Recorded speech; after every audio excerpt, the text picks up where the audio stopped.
নিয়ে এলি তো নিয়ে এলি, আমার মতো একজন বয়স্ক মানুষকে তুই স্টেশন থেকে নিয়ে এলি, এতে আবার টাকা কিসের? আমি কোনো টাকা দিতে পারবো না, যা। কিন্তু বাবা, সে তো তার পরিশ্রমের টাকা চাইছে। পরিশ্রমের টাকা চাইছে তো নিজের বাবার কাছে যাবে, তোর বাবার কাছে কেন চাইছে? আরে বেটা শুনো, তুমি পুলিশে না, তুমি আর্মিতে যাও, দেশের মুখ উজ্জ্বল করো, আর কে গোমাস্তাপুরের মুখ উজ্জ্বল করো, বুঝেছ? যাও যাও। দেখেন ভাই,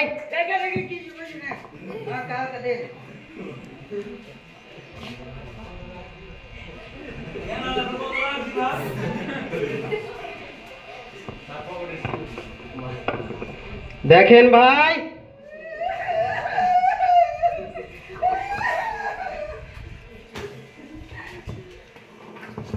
দেখলে বাবা, এইভাবে ভালোবেসে কথা বলতে হয়।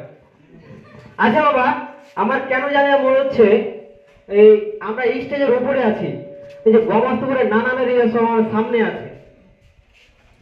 আরে বেটা, আমরা স্টেজের উপরে আছি, আর ওই দেখ সামনে সব নানা নারীরা বসে আছে, বুঝেছিস?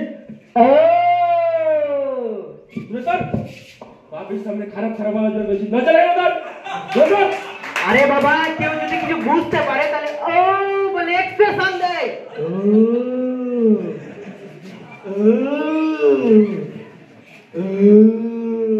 আরে বাবা, একবার ও বলতে হয়। আরে না না, দুই তিনটা জিনিস আমি এখন বুঝতে পেরেছি, এই জন্য দুই তিনবার ও ও বুঝেছিস?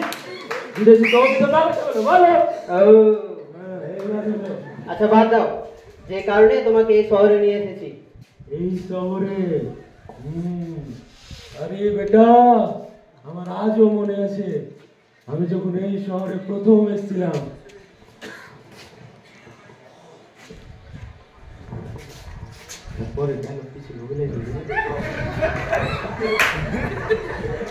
আমার পকেটে 100 টাকা ছিল।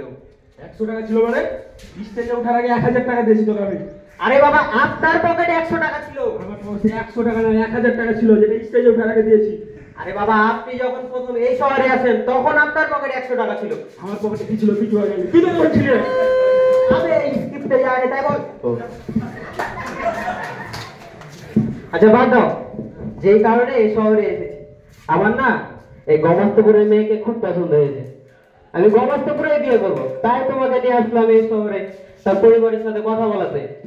আরে বেটা, কিভাবে যে তোমাকে বলি কথাটা, আসলে এই গোমাস্তাপুরে আমারও একটা মেয়েকে খুব ভালো লাগে, আর আমি ওকে বিয়ে করার জন্য এই শহরে এসেছি। কি বললে তুমি? দাঁড়াও, আমাকে বলতে দাও। দেখ, বলে দেখ, মনে তো হয় না তোর আমার রাজি হবে। আমি বিয়ের কথা বলবো না, তোমাকে মারতে বলবো।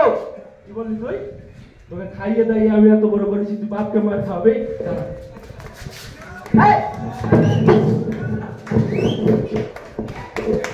Thank you, thank you, thank you.